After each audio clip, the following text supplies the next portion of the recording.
Bonjour, je suis Catherine Guesson, c'est vendredi. Et vendredi, c'est le jour de notre vidéo sur la pensée du vendredi. Et ce matin, je voudrais prendre l'occasion de cette première vidéo de la nouvelle année pour vous souhaiter une nouvelle année. Mais comment est-ce que je veux le faire, ce souhait de nouvelle année? Je voudrais d'abord vous parler d'une scène que j'ai vécue. Un matin à mon réveil, je prends mon téléphone pour regarder l'heure et je vois « Bonjour Majesté ». Ah, ça m'a fait sourire. En fait, cette expression, je l'entends à l'église lorsque on arrive, ceux qui font l'accueil nous accueillent en disant « Bonjour Majesté ». Ça me fait sourire, mais ce matin-là, ça sonnait autre chose pour moi. Majesté, pourquoi est-ce qu'on m'appelle Majesté? Majesté parce que je suis une majesté. Majesté parce que je suis la fille d'un roi. Et je suis allée chercher le verset qui me confortait en cela. Je vais vous partager ce verset ce matin. Nous le trouvons dans 1 Pierre, au chapitre 2, le verset 9. Voilà ce que le verset dit. Vous, au contraire, vous êtes une race élue, un sacerdoce royal, une nation sainte, un peuple acquis, afin que vous annonciez les vertus de celui qui vous a appelé des ténèbres à son admirable lumière. Oui, mes amis, nous sommes des majestés. Pas par choix, mais par la bonne volonté du roi des rois qui nous a appelés à être ses enfants.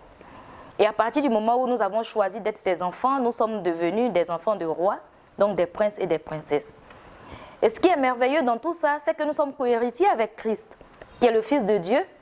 Et du coup, nous sommes les frères qui partagent l'héritage de notre Seigneur Jésus-Christ. Mais être un prince ou une princesse, ça va avec des responsabilités, des devoirs. Lorsque nous sortons tous les jours, est-ce que nous savons quelles sont nos responsabilités? Nous sommes des ambassadeurs du royaume de notre Père sur cette terre. Quand les gens nous voient, nous devons marcher dignement du royaume auquel nous appartenons. Nous devons connaître notre identité de prince et de princesse. Et nous devons en jouir pleinement. Et nous devons nous exprimer conformément. C'est pour cela que désormais, je ne suis plus choquée lorsque des gens me disent Majesté. Avant, je regardais en disant ces gens-là, pour qui ils se prennent? C'est toujours eux qui veulent se faire voir. Mais plus que jamais, je sais que je suis la fille de Dieu, donc je suis une princesse, la majesté. Pour la nouvelle année, des gens vont sûrement venir vous souhaiter longévité, santé, beaucoup d'argent. Je vais vous souhaiter la même chose. Mais je vais vous souhaiter cela en m'appuyant sur la vérité. Le Dieu qui est ton Père, et là je m'adresse à toi directement, est roi. Et la Bible dit que l'or et l'argent lui appartiennent. Donc tu es fille, tu es fils de roi, la prospérité est donc ton partage. Ton frère Jésus a donné son sang à la croix. Il est mort. Et ce sang te purifie. Et la parole de Dieu dit que par ses meurtrissures, nous sommes guéris.